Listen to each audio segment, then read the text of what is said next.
Hi hello ನಮಸ್ಕಾರ friends, welcome to my channel. ಒಮ್ಮೆ ಯೋಚಿಸಿ ನೋಡಿ, ಕೇವಲ ಮರಳು ಕಾಡಿನಂತಿದ್ದ ಜಾಗದಲ್ಲಿ ಜಗತ್ತಿನ ಅತಿ ದೊಡ್ಡ ಮತ್ತು ಬೃಹತ್ ಸಾಮ್ರಾಜ್ಯವೊಂದು ಸೃಷ್ಟಿಯಾಯಿತು. ಆ ಸಾಮ್ರಾಜ್ಯದ ಹೆಸರು ಬ್ಯಾಬಿಲೋನ್. ಇದರ ವಿಶೇಷತೆ ಏನಪ್ಪ ಅಂದರೆ, ಇಲ್ಲಿನ ಪ್ರತಿಯೊಬ್ಬ ಪ್ರಜೆಯು ಅಪಾರ ಸಂಪತ್ತಿನ ಒಡೆಯನಾಗಿದ್ದ.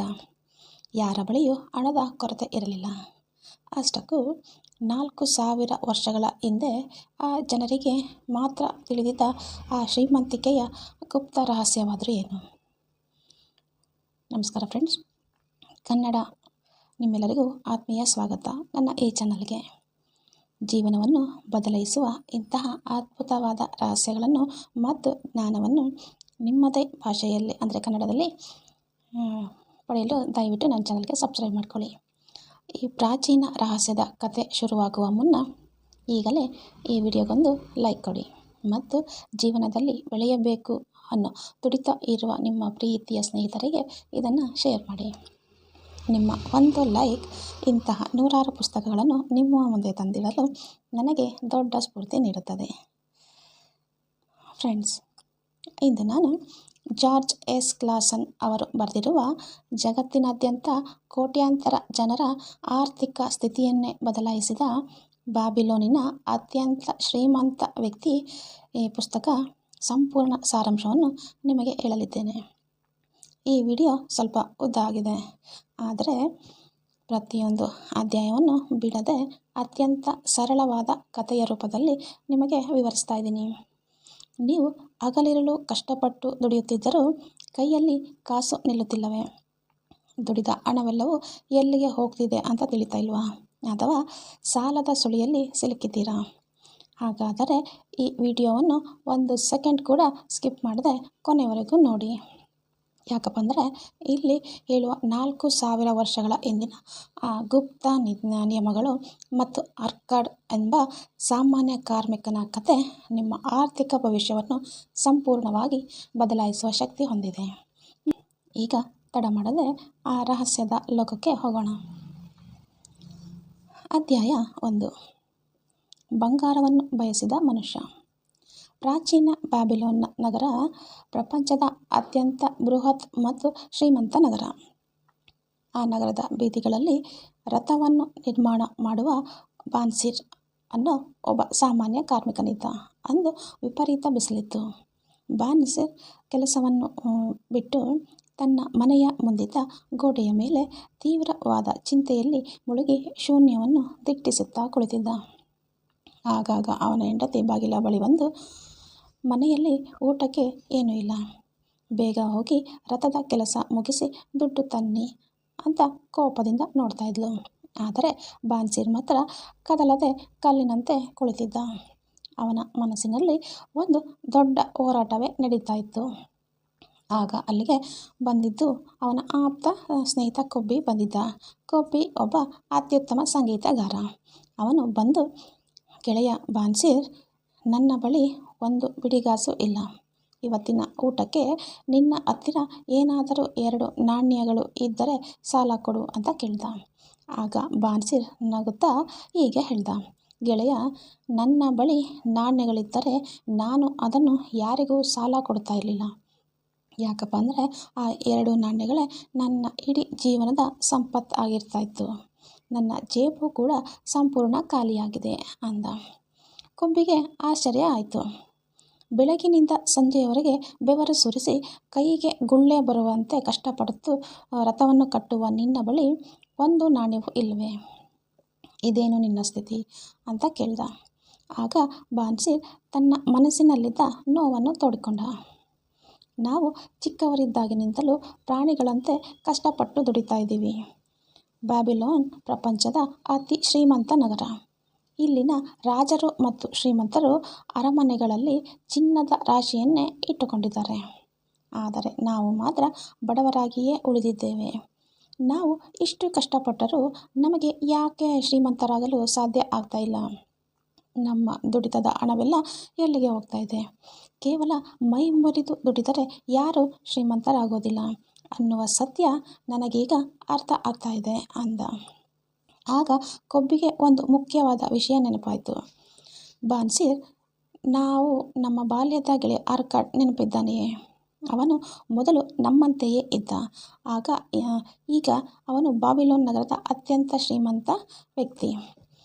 ಅವನ ಬಳಿ ಎಷ್ಟು ಚಿನ್ನವಿದೆ ಅಂತಂದರೆ ಸ್ವತಃ ರಾಜನೇ ಅವನ ಬಳಿ ಸಾಲ ಕೇಳುತ್ತಾನೆ ಅಂದರೆ ಯೋಚಿಸು. ಇದನ್ನು ಕೇಳಿದ ಬಾನ್ಸೀರ್ ಎದ್ದು ನಿಂತ.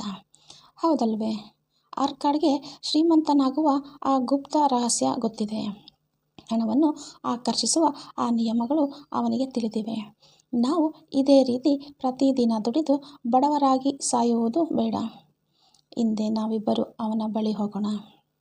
ನಮ್ಮಿಬ್ಬರ ದಾರಿದ್ರ್ಯವನ್ನು ಕಳೆದು ಶ್ರೀಮಂತರಾಗುವ ಆ ಅದ್ಭುತ ರಹಸ್ಯವನ್ನು ನಮಗೂ ಹೇಳಿಕೊಡು ಅಂತ ಅವನನ್ನೇ ಕೇಳೋಣ ಅಂತ ಇಬ್ಬರು ನಿರ್ಧರಿಸಿದರು.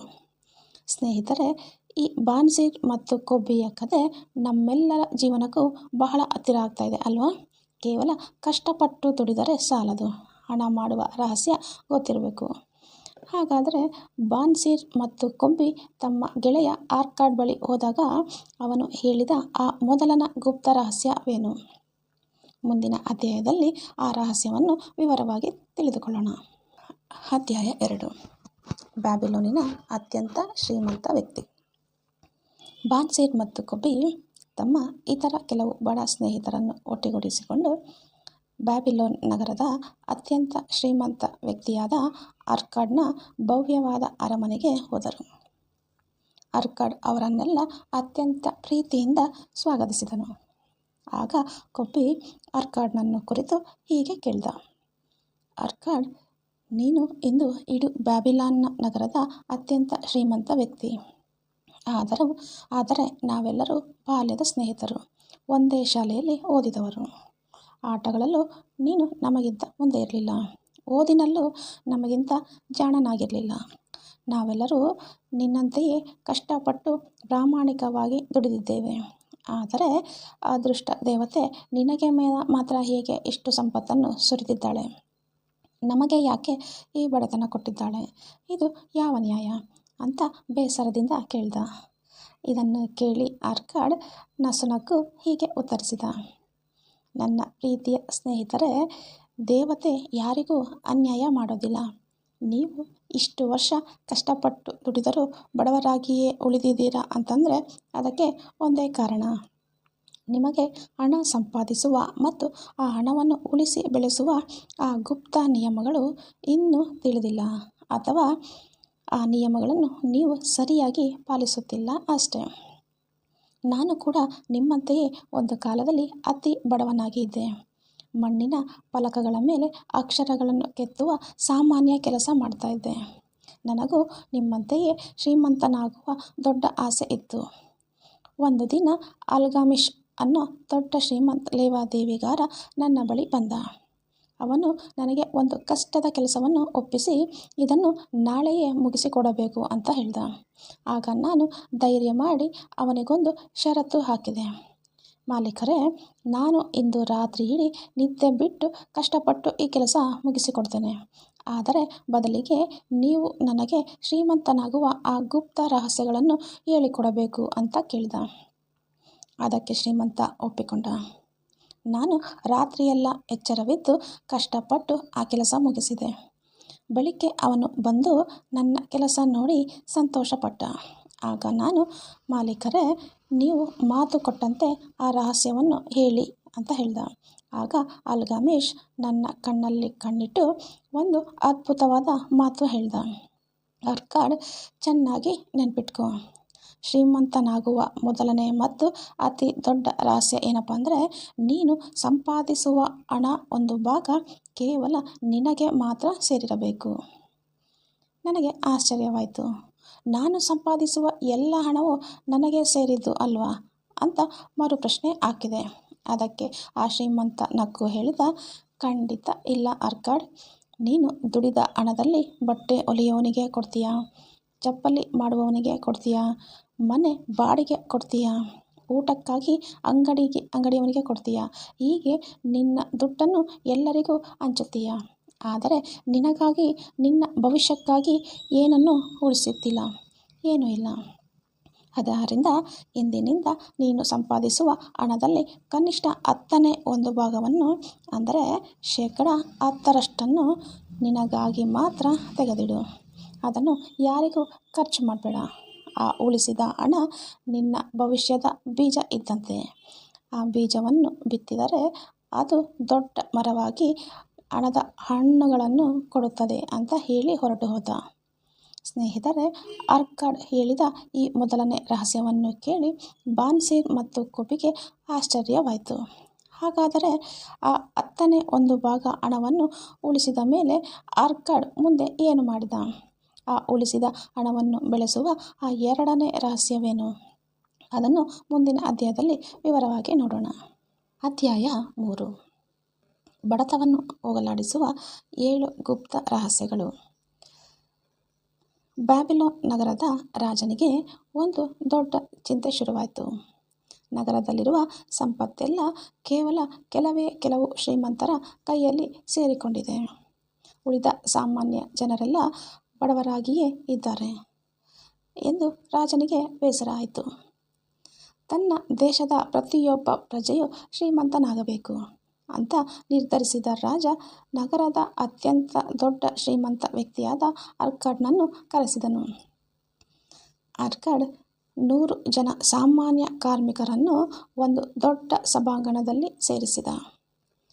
ಅಲ್ಲಿ ಅವನು ಬಡತನವನ್ನು ಸಂಪೂರ್ಣವಾಗಿ ನಾಶ ಮಾಡುವ ಆ 7 ಗುಪ್ತ ರಹಸ್ಯಗಳನ್ನು ಹೇಳಿಕೊಡಲು ಶುರು ಮಾಡಿದ. ಮೊದಲನೇ ರಹಸ್ಯ: ನಿಮ್ಮ ಜೇಬನ್ನು ತುಂಬಲು ಶುರು ಮಾಡಿ. ಅಂದರೆ ನೀವು ದುಡಿಯುವ 10 ನಾಣ್ಯಗಳಲ್ಲಿ ಕೇವಲ 9 ನಾಣ್ಯಗಳನ್ನು ಮಾತ್ರ ಖರ್ಚು ಮಾಡಿ. 1 ನಾಣ್ಯವನ್ನು ನಿಮಗಾಗಿ ಉಳಿಸಿ. ಇದು ಶ್ರೀಮಂತಿಕೆಯ ಮೊದಲ ಮೆಟ್ಟಿಲು. 2ನೇ ರಹಸ್ಯ: ನಿಮ್ಮ ಖರ್ಚುಗಳನ್ನು ನಿಯಂತ್ರಿಸಿ. ನಿಮಗೆ ನಿಜವಾಗಲೂ ಅಗತ್ಯವಿರುವ ಖರ್ಚು ಯಾವುದು ಮತ್ತು ನಿಮ್ಮ ಆಸೆಗಳೇನು ಅನ್ನೋದರ ನಡುವಿನ ವ್ಯತ್ಯಾಸವನ್ನು ಮೊದಲು ಅರ್ಥ ಮಾಡಿಕೊಳ್ಳಿ. ಕೇವಲ ಆಸೆಗಳನ್ನು ಪೂರೈಸಿಕೊಳ್ಳಲು ನಿಮ್ಮ ಉಳಿತಾಯದ ಹಣವನ್ನು ಎಂದಿಗೂ ಖರ್ಚು ಮಾಡಬೇಡಿ. 3ನೇ ರಹಸ್ಯ: ಉಳಿಸಿದ ಹಣವನ್ನು ಕೆಲಸಕ್ಕೆ ಹಚ್ಚಿ. ಕೇವಲ ಹಣವನ್ನು ಕೂಡಿಟ್ಟರೆ ಯಾರೂ ಶ್ರೀಮಂತರಾಗೋದಿಲ್ಲ. ಆ ಹಣವು ನಿಮಗಾಗಿ ಮತ್ತಷ್ಟು ಹಣವನ್ನು ದುಡಿದು ತರುವಂತೆ ಮಾಡಬೇಕು. ಅಂದರೆ ಸರಿಯಾದ ಜಾಗದಲ್ಲಿ ಹಣವನ್ನು ಹೂಡಿಕೆ ಮಾಡಬೇಕು. ಆ ಹಣದ ಪ್ರತಿಯೊಂದು ನಾಣ್ಯವೂ ನಿಮಗಾಗಿ ದುಡಿಯುವ ಕಾರ್ಮಿಕನಾಗಬೇಕು. 4ನೇ ರಹಸ್ಯ: ನಿಮ್ಮ ಸಂಪತ್ತನ್ನು ಕಳೆದುಕೊಳ್ಳದಂತೆ ರಕ್ಷಿಸಿ. ಬಹಳ ಬೇಗ ಹೆಚ್ಚು ಲಾಭ ಬರುತ್ತದೆ ಅಂತ ನಂಬಿ ಯಾವುದೇ ಅನುಭವವಿಲ್ಲದ ಅಥವಾ ನಿಮಗೆ ಗೊತ್ತಿಲ್ಲದ ವ್ಯವಹಾರದಲ್ಲಿ ಹಣವನ್ನು ಹಾಕಬೇಡಿ. ಹಣವನ್ನು ಹೂಡಿಕೆ ಮಾಡುವ ಮುನ್ನ ಆ ವಿಷಯದಲ್ಲಿ ಅನುಭವವಿರುವ ಜ್ಞಾನಿಗಳ ಸಲಹೆ ಪಡೆಯಿರಿ. ಇಲ್ಲವಾದರೆ ನಿಮ್ಮ ಅಸಲು ಕೂಡ ಮುಳುಗಿ ಹೋಗುತ್ತೆ. 5ನೇ ರಹಸ್ಯ: ನಿಮ್ಮ ಸ್ವಂತ ಮನೆಯನ್ನು ಲಾಭದಾಯಕ ಹೂಡಿಕೆಯನ್ನಾಗಿ ಮಾಡಿ. ಪ್ರತಿಯೊಬ್ಬ ಮನುಷ್ಯನಿಗೂ ತನ್ನದೇ ಆದ ಒಂದು ಸ್ವಂತ ಮನೆ ಇರಬೇಕು. ಜೀವನ ಪೂರ್ತಿ ಬಾಡಿಗೆ ಕಟ್ಟುವ ಬದಲು ಸ್ವಂತ ಮನೆ ಹೊಂದಿದ್ದರೆ ಅದು ನಿಮ್ಮ ಆತ್ಮವಿಶ್ವಾಸವನ್ನು ಹೆಚ್ಚಿಸುತ್ತದೆ ಮತ್ತು ಹಣವನ್ನು ಉಳಿತಾಯ ಮಾಡುತ್ತದೆ. 6ನೇ ರಹಸ್ಯ: ಭವಿಷ್ಯದ ಆದಾಯವನ್ನು ಖಚಿತಪಡಿಸಿಕೊಳ್ಳಿ. ಮನುಷ್ಯನಿಗೆ ವಯಸ್ಸಾದ ಮೇಲೆ ದುಡಿಯಲು ಸಾಧ್ಯವಾಗುವುದಿಲ್ಲ. ಹಾಗಾಗಿ ನಿಮ್ಮ ಮುಪ್ಪಿನ ಕಾಲಕ್ಕೆ ಮತ್ತು ನಿಮ್ಮ ಕುಟುಂಬದ ಭದ್ರತೆಗಾಗಿ ಈಗಿನಿಂದಲೇ ಒಂದು ಆರ್ಥಿಕ ವ್ಯವಸ್ಥೆಯನ್ನು ಮಾಡಿಟ್ಟುಕೊಳ್ಳಿ. 7ನೇ ಮತ್ತು ಅತಿ ಮುಖ್ಯ ರಹಸ್ಯ: ನಿಮ್ಮ ಗಳಿಸುವ ಸಾಮರ್ಥ್ಯವನ್ನು ಹೆಚ್ಚಿಸಿಕೊಳ್ಳಿ. ಇದು ಅತ್ಯಂತ ಶಕ್ತಿಶಾಲಿ ರಹಸ್ಯ. ಪ್ರತಿದಿನ ಹೊಸ ವಿಷಯಗಳನ್ನು ಕಲಿಯಿರಿ. ನಿಮ್ಮ ಕೆಲಸದಲ್ಲಿ ನೀವು ಎಷ್ಟು ಪರಿಣಿತರಾಗುತ್ತೀರೋ ಅಷ್ಟು ಹೆಚ್ಚು ಹಣ ನಿಮ್ಮನ್ನು ಹುಡುಕಿಕೊಂಡು ಬರುತ್ತೆ. ಜ್ಞಾನವೇ ಅತಿ ದೊಡ್ಡ ಸಂಪತ್ತು. ಸ್ನೇಹಿತರೆ, ಆರ್ಕಾಡ್ ಹೇಳಿದ ಈ 7 ರಹಸ್ಯಗಳನ್ನು ಕೇಳಿದ ಆ 100 ಜನ ಕಾರ್ಮಿಕರ ಮುಖದಲ್ಲಿ ಒಂದು ಹೊಸ ಆಶಾಭಾವನೆ ಮೂಡಿತು. ಆದರೆ ಬರೀ ಈ ನಿಯಮಗಳನ್ನು ಪಾಲಿಸಿದರೆ ಸಾಕಾ? ಶ್ರೀಮಂತರಾಗಲು ಅದೃಷ್ಟ ಬೇಡವೇ? ಹಾಗಾದರೆ ಆ ಅದೃಷ್ಟ ದೇವತೆಯನ್ನು ನಾವು ನಮ್ಮತ್ತ ಒಲಿಸಿಕೊಳ್ಳುವುದು ಹೇಗೆ? ಈ ಪ್ರಶ್ನೆಗೆ ಅರ್ಕಾಡ್ ಕೊಟ್ಟ ಅದ್ಭುತವಾದ ಉತ್ತರವನ್ನು ಮುಂದಿನ ಅಧ್ಯಾಯದಲ್ಲಿ ನೋಡೋಣ. ಅಧ್ಯಾಯ 4. ಅದೃಷ್ಟ ದೇವತೆಯನ್ನು ಒಲಿಸಿಕೊಳ್ಳುವುದು ಹೇಗೆ? ಅರ್ಕಾಡ್ ಹೇಳಿದ ಆ 7 ರಹಸ್ಯಗಳನ್ನು ಕೇಳಿದ ಕಾರ್ಮಿಕರಲ್ಲಿ ಒಬ್ಬ ಎದ್ದು ನಿಂತು ಒಂದು ಪ್ರಶ್ನೆ ಕೇಳಿದ. ಅರ್ಕಾಡ್, ನಾವು ಎಷ್ಟೇ ಕಷ್ಟಪಟ್ಟರೂ, ಆ ಎಲ್ಲ ನಿಯಮಗಳನ್ನು ಪಾಲಿಸಿದರೂ ಶ್ರೀಮಂತರಾಗಲು ಸ್ವಲ್ಪ ಅದೃಷ್ಟವೂ ಬೇಕಲ್ಲವೇ? ಆ ಅದೃಷ್ಟ ದೇವತೆಯನ್ನು ನಮ್ಮ ಮನೆಗೆ ಬರುವಂತೆ ಮಾಡುವುದು ಹೇಗೆ?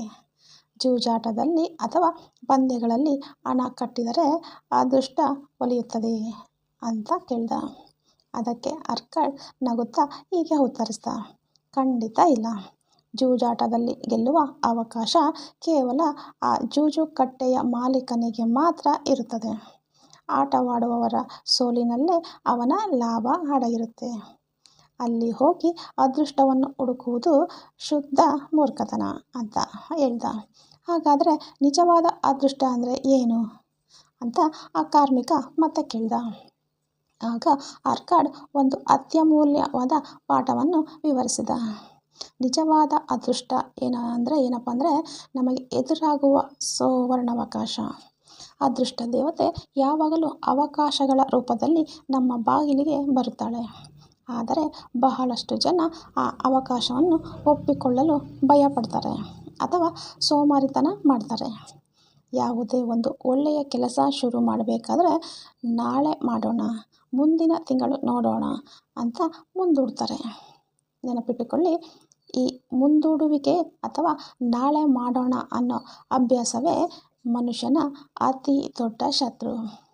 ಅವಕಾಶ ಬಂದಾಗ ಯಾರು ತಕ್ಷಣ ಅದನ್ನು ಕಾರ್ಯರೂಪಕ್ಕೆ ಇಳಿಯುತ್ತಾರೋ, ಯಾರು ಧೈರ್ಯದಿಂದ ಹೆಜ್ಜೆ ಇಡ್ತಾರೋ ಅವರ ಬೆನ್ನ ಹಿಂದೆ ಮಾತ್ರ ಅದೃಷ್ಟ ದೇವತೆ ಸದಾ ಇರ್ತಾಳೆ.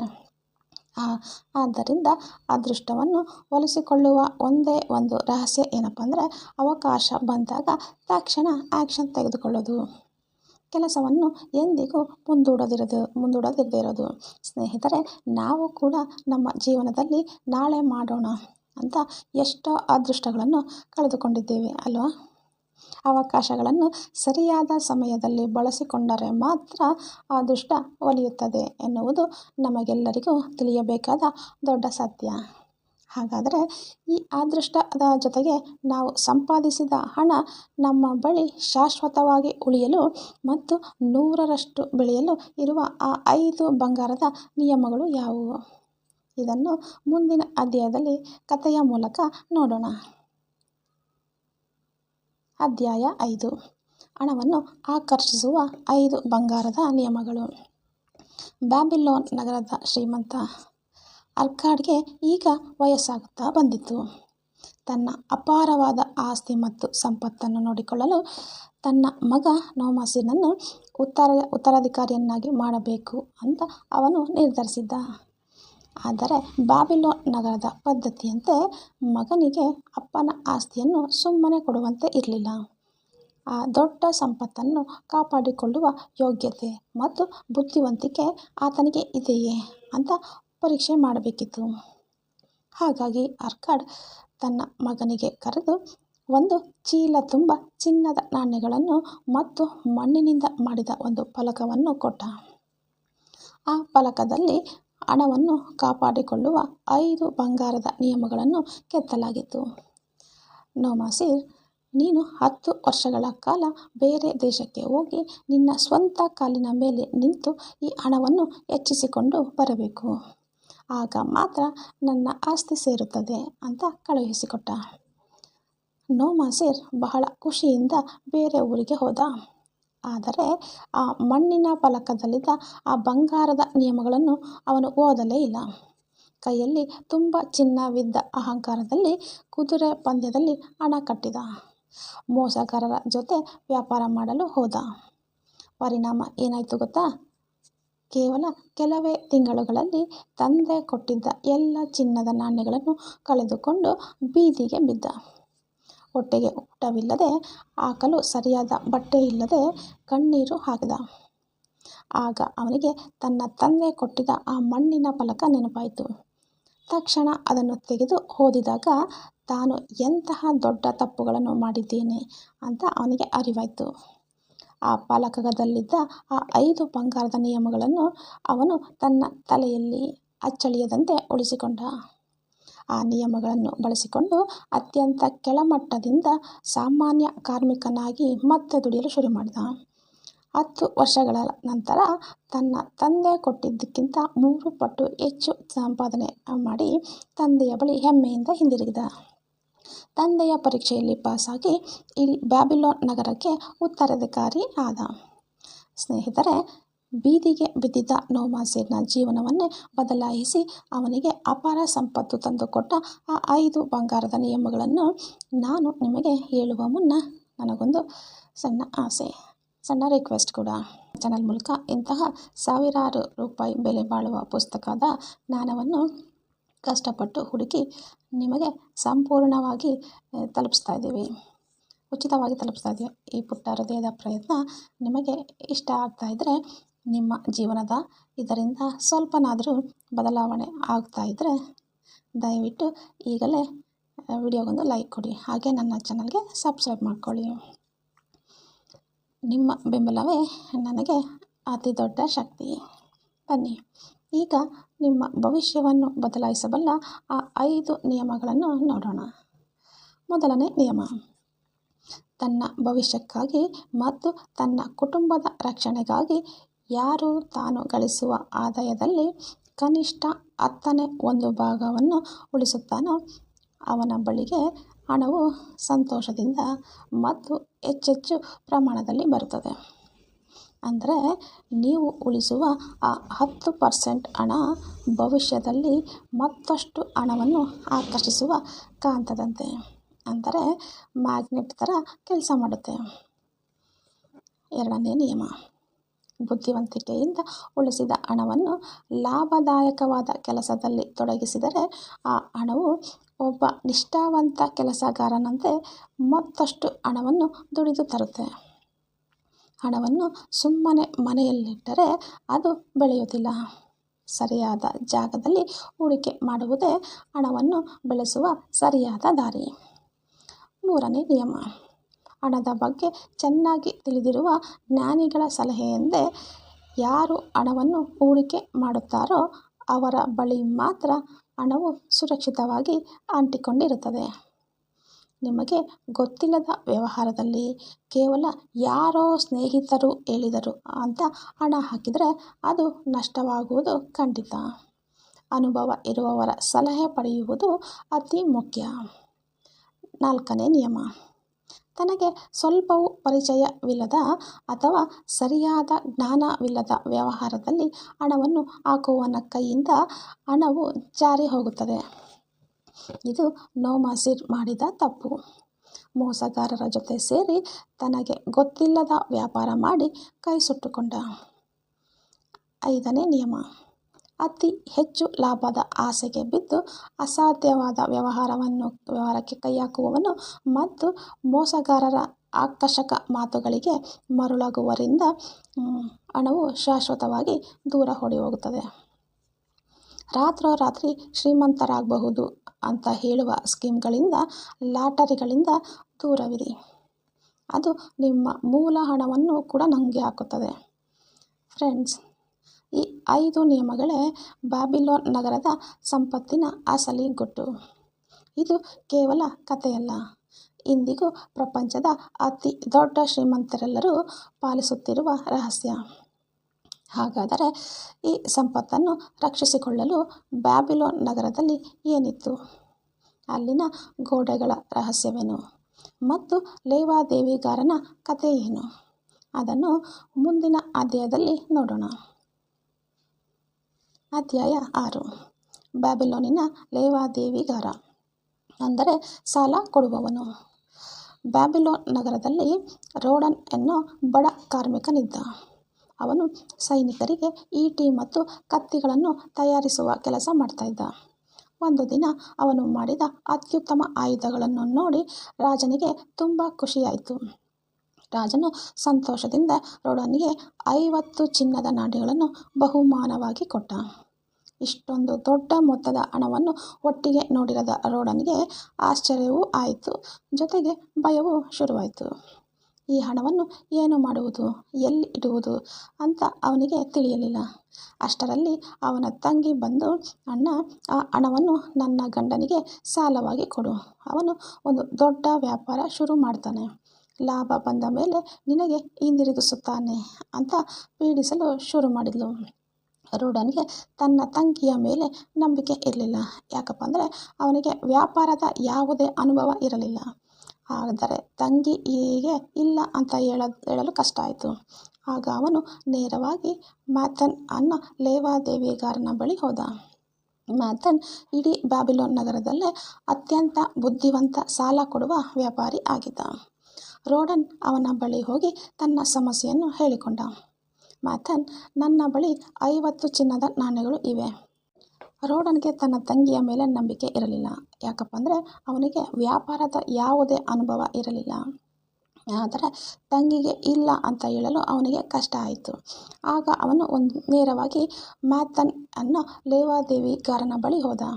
ಮ್ಯಾಥನ್ ಇಡೀ ಬ್ಯಾಬಿಲೋನ್ ನಗರದಲ್ಲೇ ಅತ್ಯಂತ ಬುದ್ಧಿವಂತ ಸಾಲ ಕೊಡುವ ವ್ಯಾಪಾರಿ ಆಗಿದ್ದ. ರೋಡನ್ ಅವನ ಬಳಿ ಹೋಗಿ ತನ್ನ ಸಮಸ್ಯೆಯನ್ನು ಹೇಳಿಕೊಂಡ. ಮ್ಯಾಥನ್, ನನ್ನ ಬಳಿ 50 ಚಿನ್ನದ ನಾಣ್ಯಗಳಿವೆ. ನನ್ನ ತಂಗಿಯ ಗಂಡನಿಗೆ ವ್ಯಾಪಾರ ಮಾಡಲು ಅದನ್ನು ಸಾಲವಾಗಿ ಕೇಳುತ್ತಿದ್ದಾನೆ. ನಾನು ಏನು ಮಾಡಲಿ ಅಂತ ಕೇಳಿದ. ಆಗ ಮ್ಯಾಥನ್ ಒಂದು ಅದ್ಭುತವಾದ ಕಥೆಯನ್ನು ಹೇಳಿದ. ರೋಡನ್, ಒಮ್ಮೆ ಒಬ್ಬ ರೈತ ಒಂದು ಕತ್ತೆ ಮತ್ತು ಎತ್ತನ್ನು ಸಾಕಿದ್ದ. ಎತ್ತು ಹಗಲಿರುಳು ಗದ್ದೆಯಲ್ಲಿ ಕಷ್ಟಪಟ್ಟು ದುಡಿತಾ ಇತ್ತು. ಆದರೆ ಕತ್ತೆ ಮಾತ್ರ ಸುಮ್ಮನೆ ಹುಲ್ಲು ಮೇಯುತ್ತಾ ಆರಾಮವಾಗಿ ಇತ್ತು. ಒಂದು ದಿನ ಎತ್ತು ಕತ್ತೆಯ ಬಳಿ ಬಂದು ತನ್ನ ಕಷ್ಟ ಹೇಳಿಕೊಂಡಿತು. ಆಗ ಕತ್ತೆ ಒಂದು ಉಪಾಯ ಹೇಳಿತು. ನಾಳೆ ಬೆಳಿಗ್ಗೆ ನೀನು ಹುಷಾರಿಲ್ಲದ ಹಾಗೆ ನಾಟಕವಾಡು, ಆಗ ಮಾಲೀಕ ನಿನ್ನನ್ನು ಕೆಲಸಕ್ಕೆ ಕರೆದುಕೊಂಡು ಹೋಗೋದಿಲ್ಲ ಅಂತ. ಎತ್ತು ಕತ್ತೆ ಹೇಳಿದ ಹಾಗೆ ಮಾಡಿತು. ಆದರೆ ಮಾಲೀಕ ಬುದ್ಧಿವಂತ.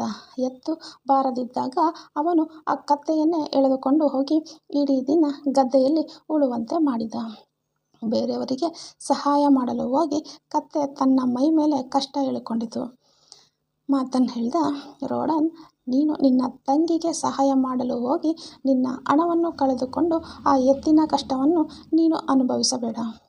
ಸಾಲ ಕೇಳುವವನು ಭಾವುಕನಾಗಿ ಮಾತನಾಡಬಹುದು, ಆದರೆ ಸಾಲ ಕೊಡುವವನು ಕೇವಲ ಬುದ್ಧಿಯಿಂದ ಯೋಚಿಸಬೇಕು. ನಿನ್ನ ತಂಗಿಯ ಗಂಡನಿಗೆ ವ್ಯಾಪಾರದ ಬಗ್ಗೆ ಏನೂ ತಿಳಿದಿಲ್ಲ. ಆ ಹಣ ಖಂಡಿತ ಮುಳುಗಿ ಹೋಗುತ್ತೆ ಅಂತ ಹೇಳ್ದ. ಆಗ ಮ್ಯಾಥನ್ ತನ್ನ ಬಳಿ ಇದ್ದ ಒಂದು ದೊಡ್ಡ ಪೆಟ್ಟಿಗೆಯನ್ನು ತೋರಿಸಿದ. ಅದರಲ್ಲಿ ಸಾಲ ತೆಗೆದುಕೊಂಡವರು ಅಡವಿಟ್ಟ ಉಂಗುರಗಳು ಮತ್ತು ಬೆಲೆ ಬಾಳುವ ವಸ್ತುಗಳು ಇದ್ದವು. ಮ್ಯಾಥನ್ ಹೇಳ್ದ, ನಾನು ಯಾರಿಗೆ ಸಾಲ ಕೊಟ್ಟರೂ ಅವರ ಬಳಿ ಆ ಹಣವನ್ನು ಹಿಂದಿರುಗಿಸುವ ಶಕ್ತಿ ಇದೆಯೇ ಅಂತ ಮೊದಲು ನೋಡ್ತೇನೆ. ಕೇವಲ ಮಾತನ್ನು ನಂಬಿ ಹಣವನ್ನು ಕೊಡೋದಿಲ್ಲ. ಯಾರು ಹಣವನ್ನು ದುಡಿದು ವಾಪಸ್ಸು ಕೊಡುವ ಸಾಮರ್ಥ್ಯ ಹೊಂದಿರುತ್ತಾರೋ ಅವರಿಗೆ ಮಾತ್ರ ಹಣ ಕೊಡ್ತೇನೆ. ಅದಕ್ಕೆ ನನ್ನ ಹಣ ಯಾವತ್ತೂ ಮುಳುಗಿಲ್ಲ. ರೋಡನ್, ಕಷ್ಟಪಟ್ಟು ಹಣ ಸಂಪಾದಿಸಿದ ನಿನ್ನ ಹಣವನ್ನು ಯಾವುದೇ ಅನುಭವವಿಲ್ಲದವರಿಗೆ ಸಾಲವಾಗಿ ಕೊಟ್ಟರೆ ಅದು ಶಾಶ್ವತವಾಗಿ ನಿನ್ನನ್ನು ಬಿಟ್ಟು ಹೋಗುತ್ತದೆ. ನೆನಪಿಟ್ಟುಕೋ, ಹಣದ ವಿಚಾರದಲ್ಲಿ ನಂತರ ದೊಡ್ಡ ಪಶ್ಚಾತ್ತಾಪ ಪಡುವುದಕ್ಕಿಂತ ಮುಂಚೆಯೇ ಒಂದು ಸಣ್ಣ ಎಚ್ಚರಿಕೆಯಿಂದ ಇರುವುದು 100 ಪಾಲು ಮೇಲು. ಸ್ನೇಹಿತರೆ, ಮ್ಯಾಥನ್ ಹೇಳಿದ ಈ ಮಾತು ಎಷ್ಟು ಸತ್ಯ ಅಲ್ವಾ? ನಾವು ಕೂಡ ಎಷ್ಟೋ ಬಾರಿ ಮುಲಾಜಿಗೆ ಬಿದ್ದು ಹಣವನ್ನು ಸಾಲವಾಗಿ ಕೊಟ್ಟು ನಂತರ ಅದನ್ನು ಕೇಳಲಾಗದೆ, ಇತ್ತ ಹಣವೂ ಇಲ್ಲದೆ, ಅತ್ತ ಸಂಬಂಧವೂ ಇಲ್ಲದೆ ಒದ್ದಾಡುತ್ತೇವೆ. ಸ್ವಲ್ಪ ಎಚ್ಚರಿಕೆಯಿಂದ ದೊಡ್ಡ ಪಶ್ಚಾತ್ತಾಪದಿಂದ ತಪ್ಪಿಸುತ್ತದೆ ಅನ್ನುವುದು ಈ ಅಧ್ಯಾಯದ ಅತಿ ದೊಡ್ಡ ಪಾಠ. ಹಾಗಾದರೆ ಬ್ಯಾಬಿಲೋನ್ ನಗರದ ಜನರು ತಮ್ಮ ಸಂಪತ್ತನ್ನು ರಕ್ಷಿಸಿಕೊಳ್ಳಲು ಕಟ್ಟಿದ ಆ ಬೃಹತ್ ಗೋಡೆಗಳ ಕಥೆ ಏನು? ಮತ್ತು ಆ ಗೋಡೆಗಳು ನಮಗೆ ಹೇಳಿಕೊಡುವ ಆರ್ಥಿಕ ಬದ್ಧತೆಯ ಪಾಠವೇನು? ಅದನ್ನು ಮುಂದಿನ ಅಧ್ಯಾಯದಲ್ಲಿ ನೋಡೋಣ. ಅಧ್ಯಾಯ 7. ಬ್ಯಾಬಿಲೋನಿನ ಗೋಡೆಗಳು. ಪ್ರಾಚೀನ ಬ್ಯಾಬಿಲೋನ್ ನಗರವು ಕೇವಲ ತನ್ನ ಸಂಪತ್ತಿಗೆ ಮಾತ್ರವಲ್ಲದೆ ತನ್ನ ಬೃಹತ್ ಗೋಡೆಗಳಿಗೂ ಪ್ರಪಂಚದಾದ್ಯಂತ ಪ್ರಸಿದ್ಧವಾಗಿತ್ತು. ಒಮ್ಮೆ ಆ ದೇಶದ ರಾಜ ತನ್ನ ಬಹುಪಾಲು ಸೈನಿಕರನ್ನು ಕರೆದುಕೊಂಡು ದೂರದ ದೇಶಕ್ಕೆ ಯುದ್ಧ ಮಾಡಲು ಹೋಗಿದ್ದ. ನಗರದಲ್ಲಿ ಕೆಲವು ಕಾವಲುಗಾರರು ಮಾತ್ರ ಉಳಿದಿದ್ದರು. ಇದೇ ಸರಿಯಾದ ಸಮಯ ಅಂತ ಕಾದು ಕುಳಿತಿದ್ದ ಶತ್ರು ಸೈನ್ಯವೊಂದು ಬ್ಯಾಬಿಲೋನ್ ನಗರದ ಅಪಾರ ಸಂಪತ್ತನ್ನು ದೋಚಲು ಭಾರೀ ಆಕ್ರಮಣ ಮಾಡಿತು. ನಗರದ ಒಳಗಿದ್ದ ಜನರಿಗೆಲ್ಲ ವಿಪರೀತ ಭಯ ಶುರುವಾಯಿತು. ಶತ್ರುಗಳು ಒಳಗೆ ಬಂದು ನಮ್ಮ ಮನೆಗಳನ್ನು ಸುಡುತ್ತಾರೆ, ನಮ್ಮ ಸಂಪತ್ತನ್ನೆಲ್ಲ ದೋಚಿಕೊಂಡು ಹೋಗ್ತಾರೆ, ನಮ್ಮ ಹೆಂಡತಿ ಮಕ್ಕಳನ್ನು ಗುಲಾಮರನ್ನಾಗಿ ಮಾಡುತ್ತಾರೆ ಅಂತ ಎಲ್ಲರೂ ಗಟ್ಟಿಯಾಗಿ ಅಳ್ತಾ ಇದ್ರು. ಒಬ್ಬ ವಯಸ್ಸಾದ ವ್ಯಾಪಾರಿ ತನ್ನ ಜೀವನದ ಸಂಪಾದನೆಯನ್ನೆಲ್ಲ ಕಳೆದುಕೊಳ್ಳುವ ಭಯದಲ್ಲಿ ನಡುತ್ತಾ ಇದ್ದ. ಒಬ್ಬ ತಾಯಿ ತನ್ನ ಮಗುವನ್ನು ಅಪ್ಪಿಕೊಂಡು ಕಣ್ಣೀರು ಹಾಕ್ತಾ ಇದ್ದ.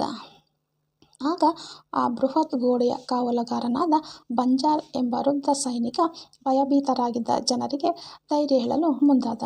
ಅವನು ಒಬ್ಬೊಬ್ಬರ ಬಳಿಯೇ ಹೋಗಿ, ನೀವು ಯಾರೂ ಭಯಪಡಬೇಡಿ, ನಮ್ಮ ಬಳಿ ಬ್ಯಾಬಿಲೋನ್ನ ಗೋಡೆಗಳು ಬಹಳ ಎತ್ತರವಾಗಿದೆ ಮತ್ತು ಅತ್ಯಂತ ಭದ್ರವಾಗಿವೆ. ಎಂತಹ ಕ್ರೂರ ಶತ್ರುಗಳು ಬಂದರೂ ಈ ಗೋಡೆಯನ್ನು ಒಡೆಯಲು ಸಾಧ್ಯವಿಲ್ಲ. ನೀವು ನೆಮ್ಮದಿಯಾಗಿ ನಿಮ್ಮ ಮನೆಗಳಿಗೆ ಹೋಗಿ ಮಲಗಿ, ನಿಮ್ಮ ರಕ್ಷಣೆಯ ಜವಾಬ್ದಾರಿ ಈ ಗೋಡೆಗಳ ಮೇಲೆ ಇದೆ ಅಂತ ಭರವಸೆ ಕೊಟ್ಟ. 1 ದಿನವಲ್ಲ, 2 ದಿನವಲ್ಲ, ಬರೋಬ್ಬರಿ 4 ವಾರಗಳ ಕಾಲ ಶತ್ರುಗಳು ಸತತವಾಗಿ ಆ ಗೋಡೆಯ ಮೇಲೆ ಆಕ್ರಮಣ ಮಾಡಿದರು.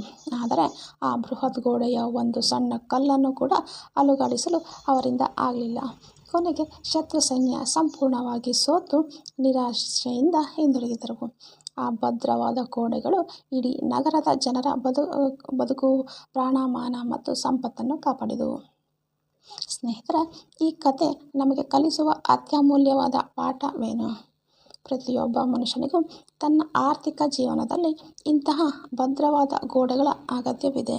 ನಮ್ಮ ಜೀವನದಲ್ಲಿ ಯಾವಾಗ ಬೇಕಾದರೂ ಕಾಯಿಲೆ, ಅಪಘಾತ, ಉದ್ಯೋಗ ಕಳೆದುಕೊಳ್ಳುವಂತಹ ಅಥವಾ ವ್ಯಾಪಾರದಲ್ಲಿ ದಿಢೀರ್ ನಷ್ಟ ಆಗುವಂತಹ ಶತ್ರುಗಳು ಆಕ್ರಮಣ ಮಾಡಬಹುದು. ಆ ಕಷ್ಟಗಳ ಸಮಯದಲ್ಲಿ ನಮ್ಮನ್ನು ಮತ್ತು ನಮ್ಮ ಕುಟುಂಬವನ್ನು ರಕ್ಷಿಸಲು ನಮ್ಮ ಬಳಿ ಜೀವ ವಿಮೆ, ಆರೋಗ್ಯ ವಿಮೆ ಮತ್ತು ತುರ್ತು ನಿಧಿ ಎನ್ನುವ ಭದ್ರವಾದ ಆರ್ಥಿಕ ಗೋಡೆಗಳು ಇರಲೇಬೇಕು. ಕೇವಲ ಕಷ್ಟಪಟ್ಟು ಹಣ ಸಂಪಾದನೆ ಮಾಡಿದರೆ ಸಾಲದು. ಆ ಹಣವನ್ನು ಕಾಪಾಡಿಕೊಳ್ಳುವ ಸರಿಯಾದ ಭದ್ರತೆ ಇಲ್ಲವಾದರೆ ಬದುಕಿನ ಒಂದು ಸಣ್ಣ ಬಿರುಗಾಳಿ ನಮ್ಮ ಇಡೀ ಜೀವನದ ಸಂಪತ್ತನ್ನೇ ಒಮ್ಮೆಲೆ ನಾಶ ಮಾಡಿಬಿಡುತ್ತೆ. ಆದ್ದರಿಂದ ಬ್ಯಾಬಿಲೋನ್ ನಗರದಂತೆ ಭವಿಷ್ಯದ ಆಘಾತಗಳಿಂದ ತಪ್ಪಿಸಿಕೊಳ್ಳಲು ಹಿಂದೆ ನಿಮ್ಮ ಆರ್ಥಿಕ ಬದ್ಧತೆಯ ಗೋಡೆಗಳನ್ನು ಕಟ್ಟಿ ನಿಲ್ಲಿಸಿ. ಅಧ್ಯಾಯ 8. ಬ್ಯಾಬಿಲೋನಿನ ಒಂಟೆ ವ್ಯಾಪಾರಿ.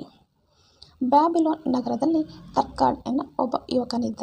ಅವನು ಸಿಕ್ಕಾಪಟ್ಟೆ ಸಾಲ ಮಾಡಿದ್ದ ಮತ್ತು ಹೊಟ್ಟೆಗೆ ಸರಿಯಾಗಿ ಊಟವಿಲ್ಲದೆ ರಸ್ತೆಯಲ್ಲಿ ಅಲಿತಾ ಇದ್ದ. ಆಗ ಅವನಿಗೆ ಬ್ಯಾಬಿಲೋನ್ನ ಅತ್ಯಂತ ಶ್ರೀಮಂತ, ಗೌರವಾನ್ವಿತ ಒಂಟೆ ವ್ಯಾಪಾರಿಯಾದ ದಬಾಸಿರ್ ಸಿಗುತ್ತಾನೆ. ತರ್ಕಾಡ್ನ ಸ್ಥಿತಿಯನ್ನು ನೋಡಿದ ದಬಾಸಿರ್ ಸಾಲದ ಸುಳಿಯಲ್ಲಿ ಸಿಲುಕಿರುವ ಪ್ರತಿಯೊಬ್ಬರಿಗೂ ಪಾಠವಾಗುವಂತಹ ತನ್ನದೇ ಜೀವನದ ಒಂದು ರೋಚಕ ಕಥೆಯನ್ನು ಹೇಳಲು ಶುರು ಮಾಡ್ತಾನೆ. ದಬಾಸಿರ್ ಹೇಳ್ದ, ಯುವಕನೇ ಕೇಳು, ನಾನು ಕೂಡ ನನ್ನ ಯೌವನದಲ್ಲಿ ನಿನ್ನಂತೆಯೇ ಸಾಲದ ಸುಳಿಯಲ್ಲಿ ಸಿಲುಕಿದ್ದೆ. ನನ್ನ ಹೆಂಡತಿಯನ್ನು ಖುಷಿಪಡಿಸಲು ಮತ್ತು ನನ್ನ ಆಸೆಗಳನ್ನು ಪೂರೈಸಿಕೊಳ್ಳಲು ನನ್ನ ದುಡಿಮೆಗಿಂತ ಹೆಚ್ಚು ಹಣವನ್ನು ಸಾಲವಾಗಿ ಪಡೆದು ಖರ್ಚು ಮಾಡಿದೆ. ಕೊನೆಗೆ ಸಾಲಗಾರರು ನನ್ನ ಮನೆ ಬಾಗಿಲಿಗೆ ಬಂದು ಅವಮಾನಿಸಲು ಶುರು ಮಾಡಿದರು. ಆ ಅವಮಾನವನ್ನು ತಾಳಲಾಗದೆ ನಾನು ನನ್ನ ಹೆಂಡತಿಯನ್ನು ಬಿಟ್ಟು ಊರು ಬಿಟ್ಟು ಓಡಿ ಹೋದೆ. ಬೇರೆ ಊರಿನಲ್ಲಿ ಕೆಟ್ಟ ಜನರ ಸಹವಾಸ ಮಾಡಿ ಕಳ್ಳತನ ಮಾಡಲು ಹೋಗಿ ಸಿಕ್ಕಿಬಿದ್ದೆ. ಕೊನೆಗೆ ನನ್ನನ್ನು ಸಿರಿಯಾ ದೇಶದ ಒಬ್ಬ ಗುಲಾಮನನ್ನಾಗಿ ಮಾರಾಟ ಮಾಡಿದರು. ನನ್ನ ಯಜಮಾನನ ಹೆಂಡತಿ ಒಮ್ಮೆ ನನ್ನನ್ನು ನೋಡಿ ಒಂದು ಕಟುವಾದ ಪ್ರಶ್ನೆ ಕೇಳಿದ್ಲು. ದಬಾಸಿರ್, ನೀನು ಹುಟ್ಟಿದಿನಿಂದಲೇ ಗುಲಾಮನೋ ಅಥವಾ ಸ್ವತಂತ್ರ ಮನುಷ್ಯನೋ ಅಂತ ಕೇಳಿದಳು. ನಾನು ಖಂಡಿತವಾಗಿಯೂ ನಾನು ಸ್ವತಂತ್ರ ಮನುಷ್ಯ ಅಂದೆ. ಆಗ ನಗುತ್ತಾ, ನಿನ್ನಲ್ಲಿ ನಿಜವಾದ ಸ್ವತಂತ್ರ ಮನುಷ್ಯನ ಆತ್ಮವಿದ್ದರೆ ನೀನು ಎಷ್ಟೇ ಕಷ್ಟ ಬಂದರೂ ನಿನ್ನ ಸಾಲಗಳನ್ನೆಲ್ಲ ತೀರಿಸಿ ತಲೆ ಎತ್ತಿ ಬದುಕುತ್ತಿದ್ದೆ. ಆದರೆ ನೀನು ಸಾಲಕ್ಕೆ ಹೆದರಿ ಓಡಿ ಬಂದಿದ್ದೀ.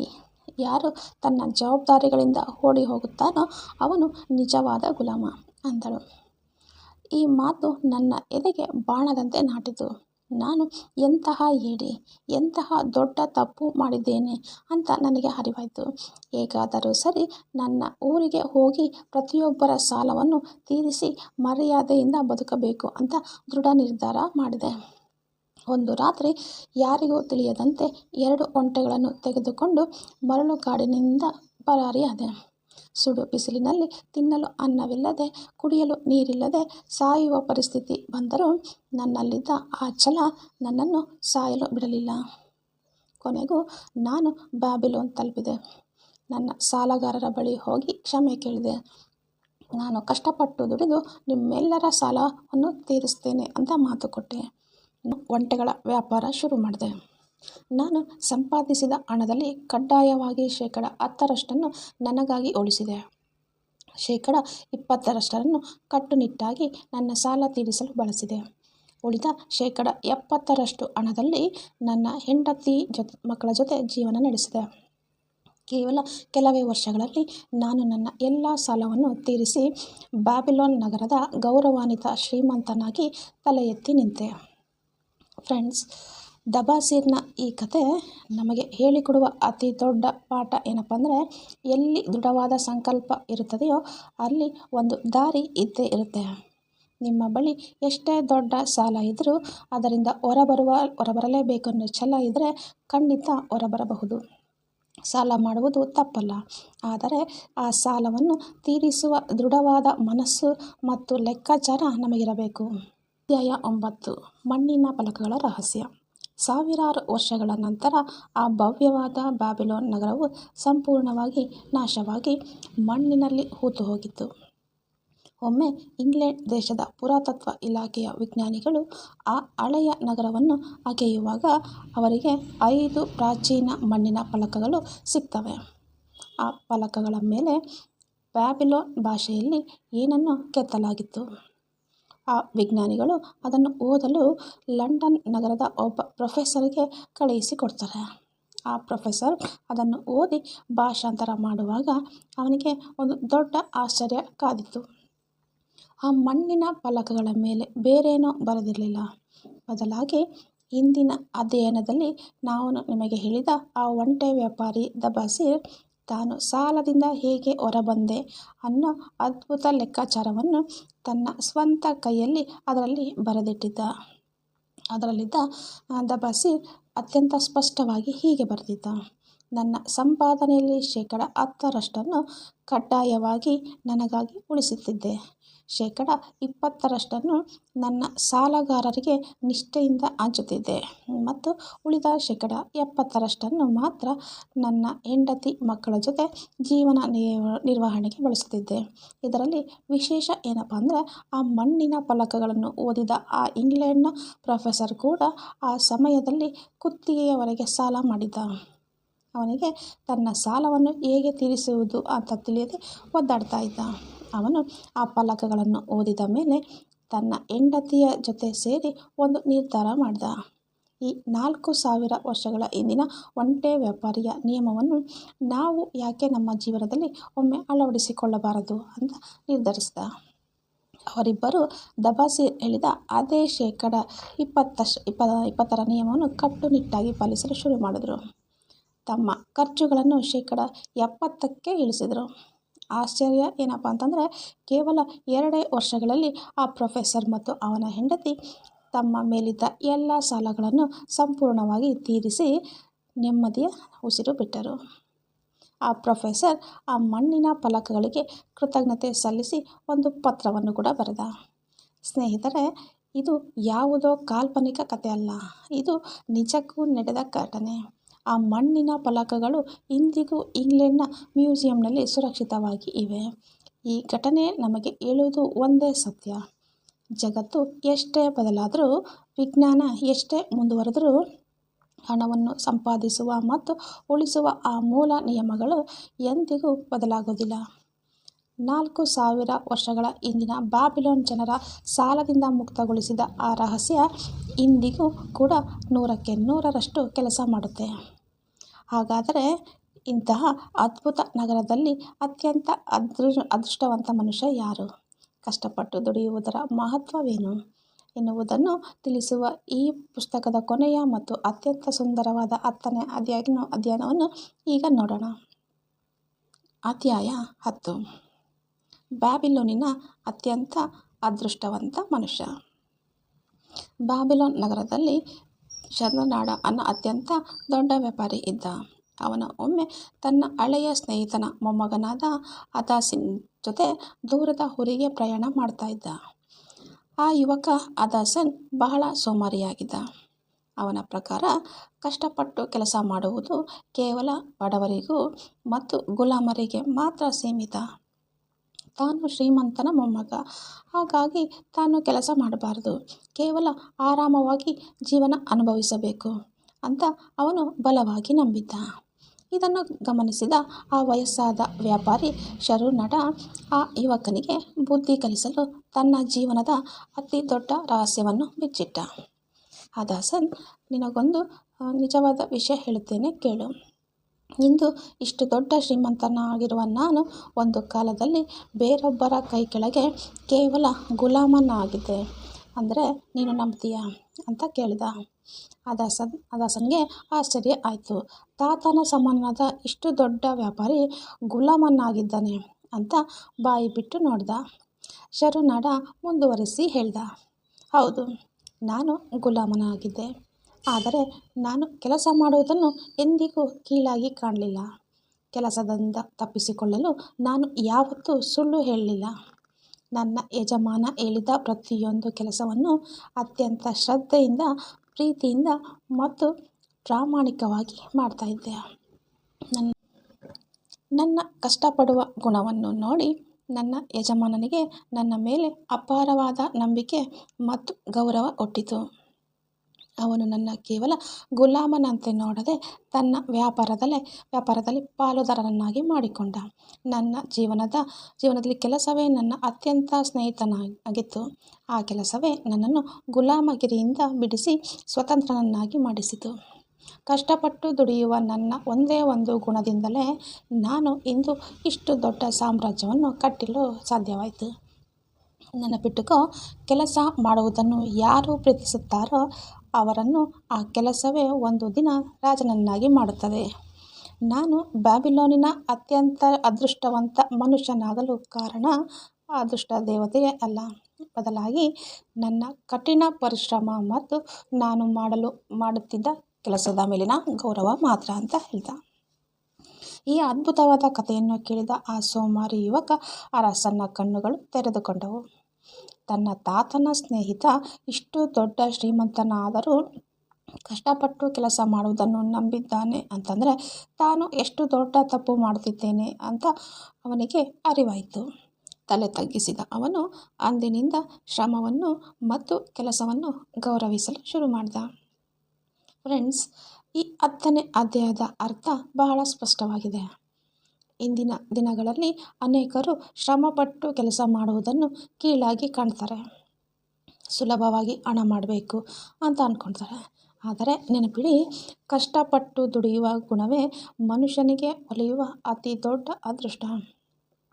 ಯಾವುದೇ ಕೆಲಸವಾದರೂ ಅದನ್ನು ಪ್ರೀತಿಯಿಂದ ಮತ್ತು ಶ್ರದ್ಧೆಯಿಂದ ಮಾಡಿದರೆ ಅದೇ ಕೆಲಸ ನಿಮ್ಮನ್ನು ಜೀವನದಲ್ಲಿ ಅತ್ಯುನ್ನತ ಸ್ಥಾನಕ್ಕೆ ಕೊಂಡೊಯ್ಯುತ್ತದೆ. ಫ್ರೆಂಡ್ಸ್, ಇಲ್ಲಿಗೆ ಬ್ಯಾಬಿಲೋನಿನ ಅತ್ಯಂತ ಶ್ರೀಮಂತ ವ್ಯಕ್ತಿಯ ಪುಸ್ತಕದ 10 ಅಧ್ಯಾಯ ಅದ್ಭುತ ರಹಸ್ಯಗಳು ಮುಕ್ತಾಯವಾಗಿವೆ. ಈ ಪ್ರಾಚೀನ ರಹಸ್ಯಗಳು ಕೇವಲ ಕಥೆಗಳಲ್ಲ, ಇವು ಸಾವಿರಾರು ವರ್ಷಗಳಿಂದ ಸಾಬೀತಾಗಿರುವ ಹಣಕಾಸಿನ ನಿಯಮಗಳು. ಈ 10 ರಹಸ್ಯಗಳಲ್ಲಿ ನಿಮಗೆ ಯಾವುದು ರಹಸ್ಯ ಅತಿ ಹೆಚ್ಚು ಇಷ್ಟ ಆಯಿತು, ಅಥವಾ ಯಾವ ನಿಯಮವನ್ನು ನೀವು ಇಂದಿನಿಂದ ಪಾಲಿಸಲು ಶುರು ಮಾಡ್ತೀರಾ ಅನ್ನೋದನ್ನು ಕಮೆಂಟ್ಸ್ ಮಾಡಿ ನನಗೆ ತಿಳಿಸಿ. ನಿಮ್ಮ ಒಂದೊಂದು ಕಮೆಂಟ್ಸ್ ಕೂಡ ನನಗೆ ಬಹಳ ಮುಖ್ಯ. ಈ ವಿಡಿಯೋ ನಿಮ್ಮ ಆರ್ಥಿಕ ಜ್ಞಾನವನ್ನು ಸ್ವಲ್ಪವಾದರೂ ಹೆಚ್ಚಿಸಿದರೆ ದಯವಿಟ್ಟು ಈ ವಿಡಿಯೋಗೊಂದು ಲೈಕ್ ಮಾಡಿ ಮತ್ತು ಜೀವನದಲ್ಲಿ ಮೇಲೆ ಬರುವ ನಿಮ್ಮ ಪ್ರೀತಿಯ ಸ್ನೇಹಿತರಿಗೆ ಇದನ್ನು ಶೇರ್ ಮಾಡಿ. ಇಂತಹ ಸಾವಿರಾರು ರೂಪಾಯಿ ಬೆಲೆ ಬಾಳುವ ಪುಸ್ತಕಗಳ ಸಾರಾಂಶವನ್ನು ಸಂಪೂರ್ಣವಾಗಿ ಉಚಿತವಾಗಿ ನಿಮ್ಮದೇ ಭಾಷೆ ಕನ್ನಡದಲ್ಲಿ ಕೇಳಲು ಈಗಲೇ ನನ್ನ ಚಾನಲ್ಗೆ ಸಬ್ಸ್ಕ್ರೈಬ್ ಮಾಡಿ. ಹಾಗೆ ಇಲ್ಲಿವರೆಗೂ ನಿಮ್ಮ ಟೈಮನ್ನು ಕೊಟ್ಟಿದ್ದಕ್ಕೆ ತುಂಬ ಧನ್ಯವಾದಗಳು. Thank you for watching.